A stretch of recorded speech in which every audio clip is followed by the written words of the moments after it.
Hey there, Greek cuisine lovers! Today, I'm going to show you how to make authentic Greek gyros right at home. It's easier than you think, so let's dive right in. First things first, you'll need some good quality pork or chicken.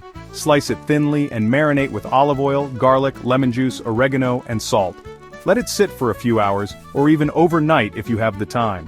While your meat is marinating, let's get our other ingredients ready. Slice up some fresh tomatoes and onions. And don't forget the fries. In Greece, it's common to add fries right into the gyro, so let's cook up a batch. Next up is the star of the show, tzatziki sauce. You'll need Greek yogurt, grated cucumber, garlic, olive oil, lemon juice, and a pinch of salt. Mix it all together, and you've got yourself a delicious, refreshing tzatziki.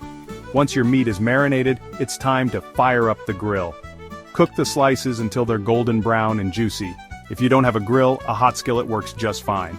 Now let's assemble our gyros. Start with a warm pita bread, add a generous portion of meat, then top with tomatoes, onions, fries, and a big dollop of tzatziki.